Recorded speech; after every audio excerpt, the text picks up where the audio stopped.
Hello and welcome to the Sports Show with Bob Spino, where the NHL Stanley Cup has crowned a champion. The NBA Finals are halfway over. Major soccer league matchups underway, and baseball keeps chugging along. So, Bob, what say you on the current state of sports? Well, it's a fun time. I mean, everybody seems to be playing at once, which every sports fan loves. And after everything that's happened, I think that's what we all need. I halfway agree with you, Bob. I actually, seeing basketball happen in July it doesn't feel right to me, uh, and I'd like to see it end. Right. I'd like to see it end. To me, basketball is a winter sport that should end in the spring. Same with hockey.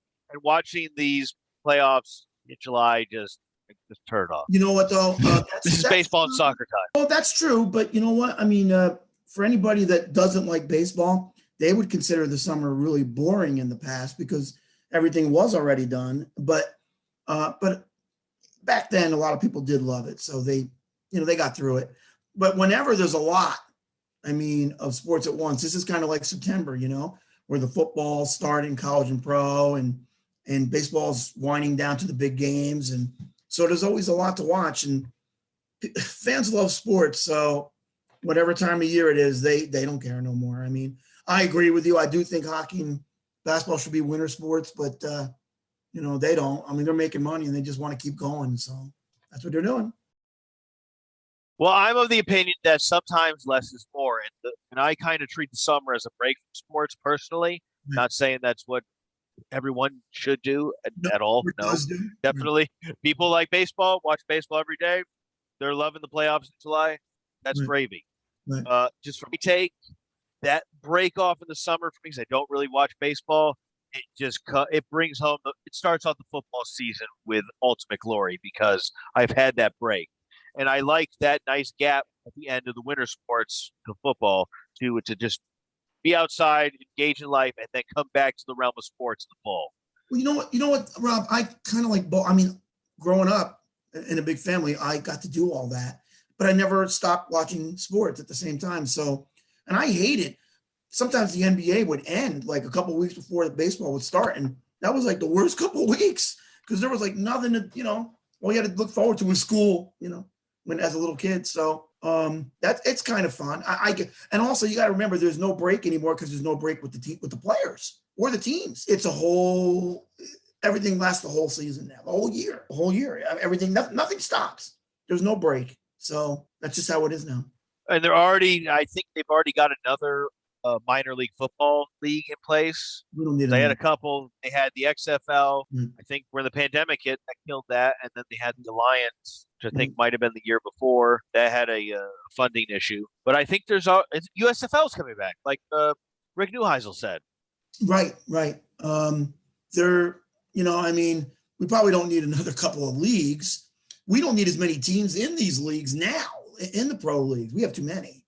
And people are like, this is great and it's better than ever. The league's a joke because there's too many players that would have never made the rosters when we were kids that are in the league. They should not be in the league. So, we're going to have Ed O'Bannon on too eventually. And he just won his case. You can pay players now. We'll talk about that. You can, college kids are going to get paid now, which at fault the NCAA. And my brother, I talked with him on the phone the other day about it. And he said he thinks the NCAA is going to go, and just disappear because it's going to be it's going to be like a pro league in college now. And it's going to really diminish their power.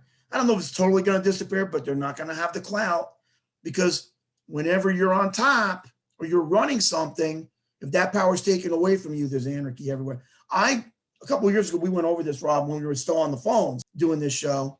And I don't agree that the kids should be paid. I don't care what anybody says. It's not a job. And, it's going to ruin things. But we'll get into that another time. We'll talk about what's going on right now. So we could definitely get into that discussion because that's a current event. They just now players can capitalize off their likenesses. They can get endorsements by private companies. We're entering a whole other universe now, and you can only speculate how this is all going to shake out because you could have some of these big companies like Nike, Adidas, et cetera, and so forth. They're going to probably want to bring the talent towards the schools that they're contracted with. is. So I could see endorsement deals going to select schools associated with those companies. And who knows? This thing is going to be. I mean, you're going to have. I don't know. I don't know how this is going to affect have-nots in college athletics. That's what I'm concerned about. Are these other lower tier programs going to be able to have anything to do with what's about to happen?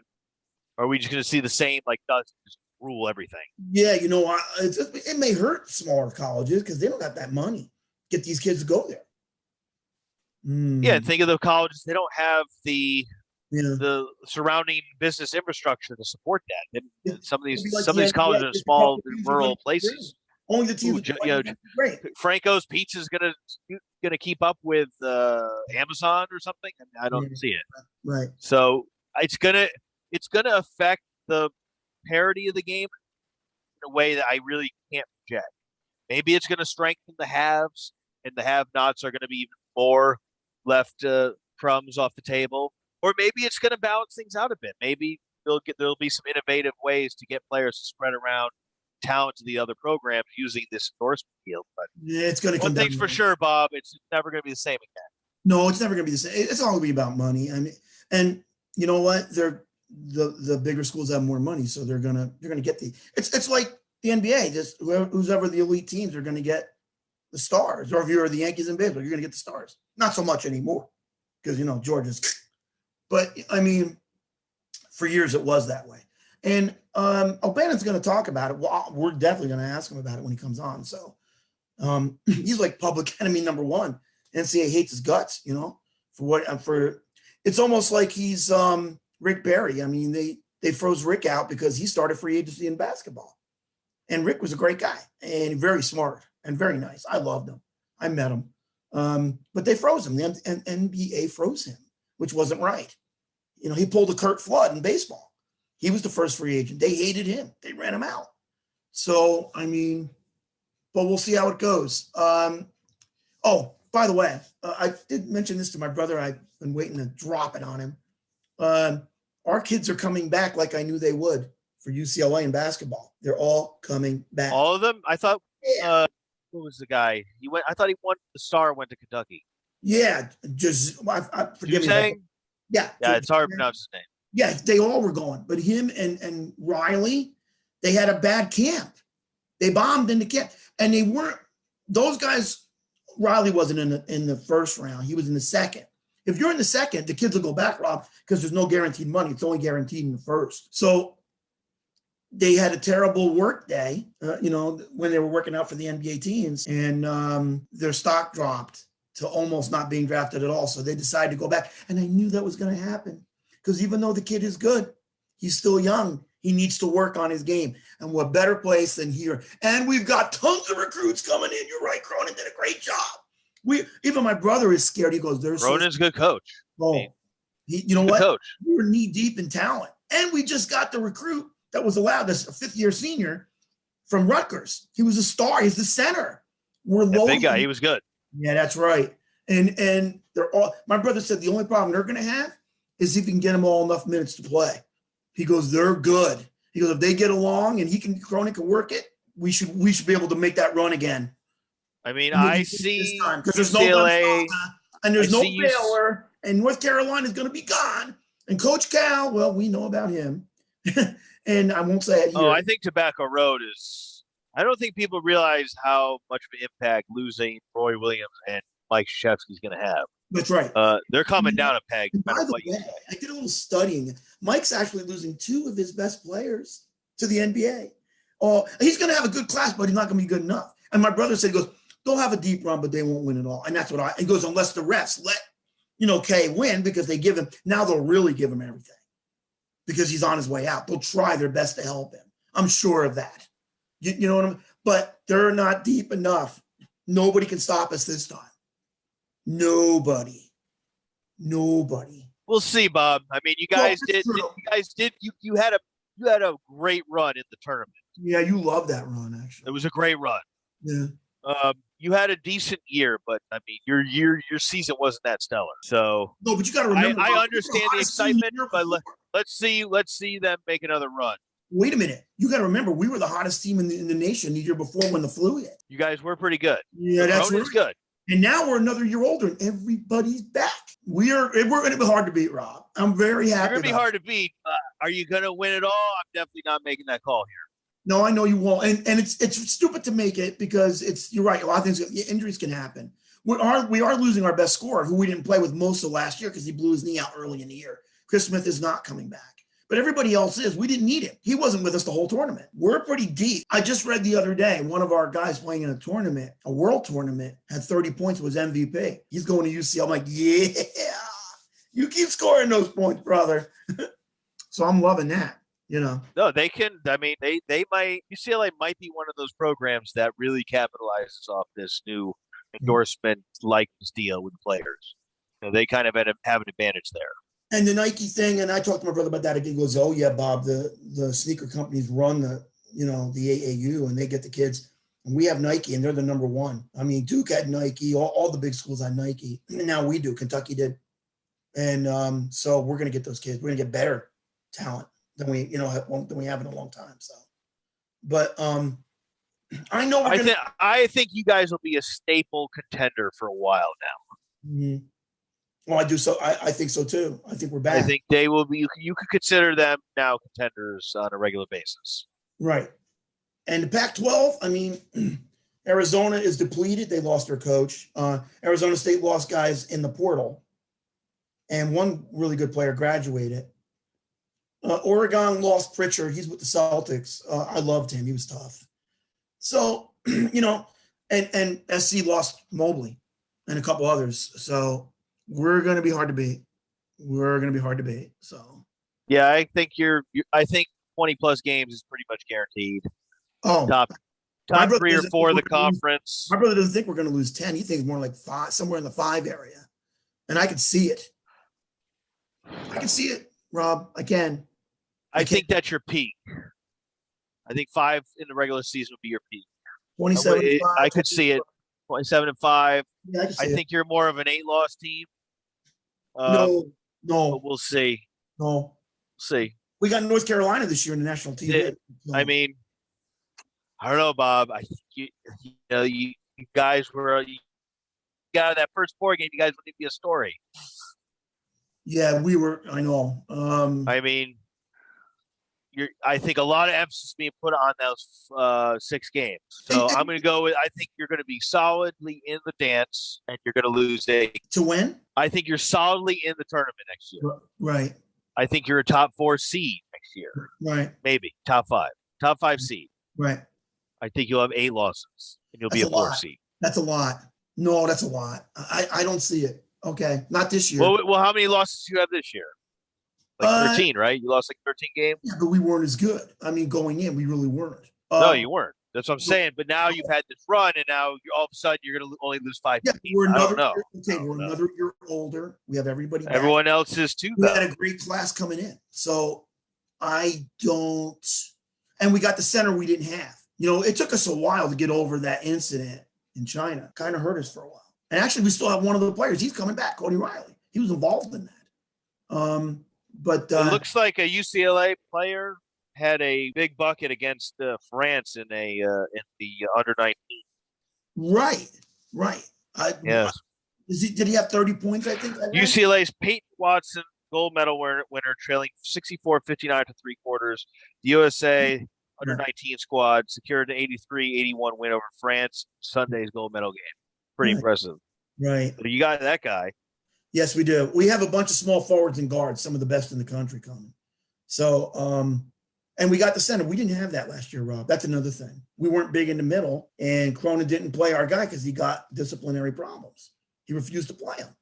So that's what we didn't have in the middle. And whenever we did, like when Riley was in there, he did his best. I mean, he had some good moments in the tournament. So we're going to be really tough to beat. So. Oh yeah, if that team that played in the tournament shows up next season and they're better, more mature, yeah, you're gonna have a great year, no doubt about it. Yep. Just if Cronin can keep them together and keep them happy, that's all. But the Pac-12 has shown themselves to be a tough conference. They had the best tournament. I know. And you got to deal with Oregon sitting there. Oregon's tough.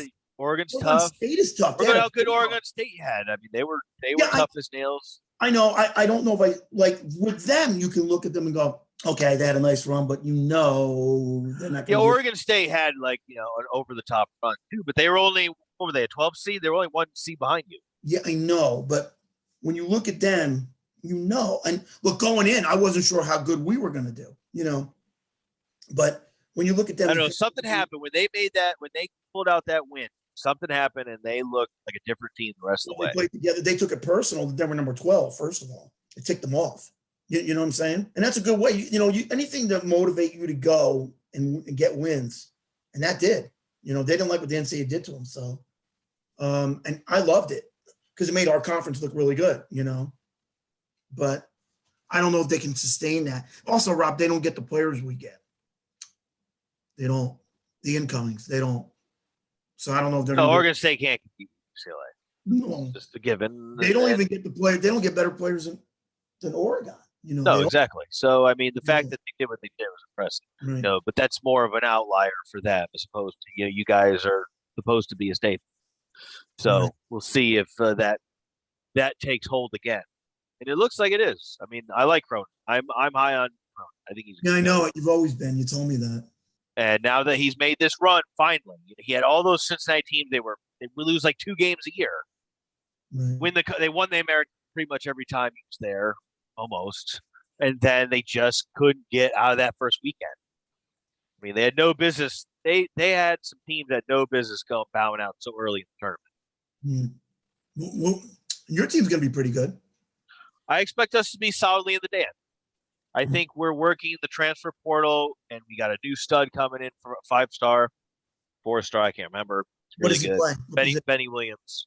I think he's a power forward. Okay, that's good. So he's good. We got our center back who had a great year before last where he got hurt. I think that'll help. And we can shoot. So I think we're going to have under 10 losses this year. I've had enough of these double-digit loss seasons. What's that? We're only going to have 8? Oh, we're going to have 8? Okay. You're going to have 8, Bob. Yes, you're going to have 8. That's my prediction. 5. We're going to lose 4 or 5 times. Come on. You barely made the tournament. We're better now, Rob.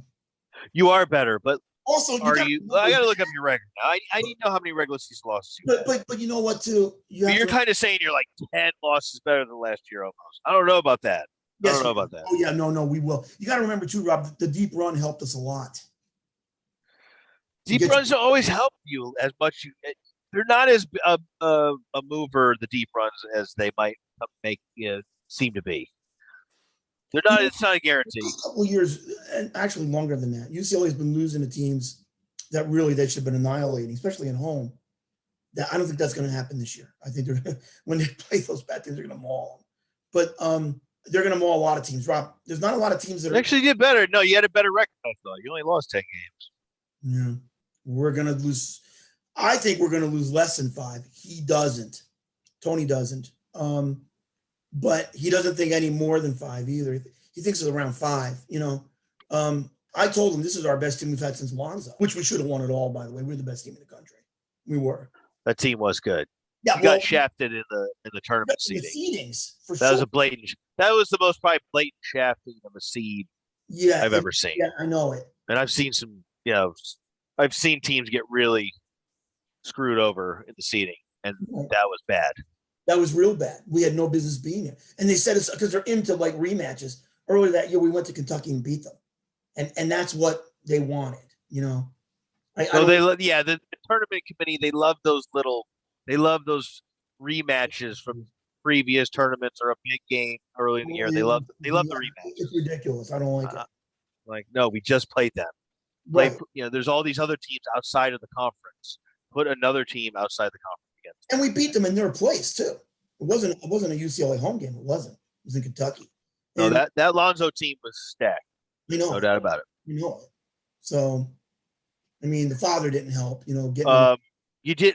I don't know if you had injuries. You didn't win the conference tournament that year, right? I feel like you guys kind of bowed out a little early in the conference tournament with Lonzo. Got hurt for a while, and one of our other guys got hurt, I believe. We did, and we still did it.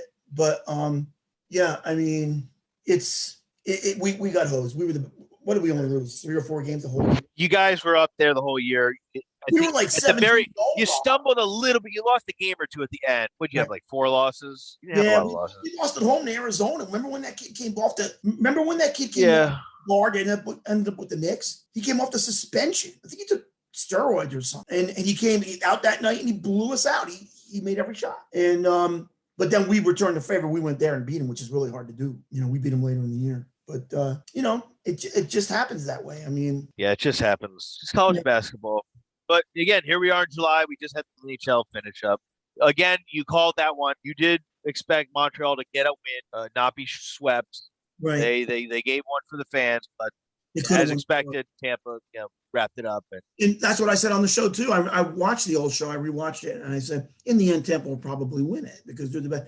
And they wouldn't have won last year though if it wasn't for the flu, because Boston was the best team with the best record, and they made us play a 2 out of 3 tournament, and they screwed us with the seeding. They dropped us where we were the only team with over 100 points before that thing hit. Nobody was even close. Nobody. And then all of a sudden, once the playoffs came, then Rask went away and decided he don't want to play no more. He can keep walking now, but you know, everything went wrong. Boston was the better team last year. They should have beat Tampa Bay. I don't want to upset Mr. E there, but you know, it's true. And but this year, no, it was Tampa's year. I mean, it just was, and I knew it. But I told you about Montreal. I had a feeling about them, Rob. They were good. Yeah, if they could only have squeezed out that game 3 and tied up the series, could have been something. You played a much better series against them. The Lightning came out like lightning and ran them over, and that was it. They could never recover. Yeah, they did. The question now is, are the Tampa Bay Lightning a budding dynasty? You know, the funny thing in hockey, it's no. I'm going to say no, because although they won 3 times, have they won 3 in the last 4 years? Is it something like that? No, they've got back-to-back. Right, but didn't they win a couple years before that too? I don't think so. I think they did. But I don't know about that. They won in the early 2000s, I think. Okay. But I don't think, as far as in the past 10 years, I think it's just these back-to-back. They've been close. They've been close. Okay. But in any case, the answer to the question is no, because like I just said, Boston was the better team last year, and the flu destroyed everything. It changed everything. So I'm not going that far to call them a dynasty yet. They would have to keep it going, because in my mind, they really only won 1 year. Boston could have taken them out. Boston was better. Tampa Bay has 3 cups. They won in 2004, and then the last 2. Okay. No, then I'm definitely saying no, because and I would have said it anyway. Boston was if they can do it again, maybe, yeah. But you know, here's the thing, because you guys talked about that actually on the show, you and the 2 guys. The thing about it is in hockey, and I said this on the show, everybody is interested in it because nobody knows who's going to win the next year. Lately, it's been that way. For quite a while, it's been that way. Every team has a chance, and that keeps interest, which is good. But it also means there's no dynasties. So I'm saying no, I'm not calling them a dynasty yet, but they are the best team in hockey right now. I'll say that. But I won't say that they're a dynasty, no.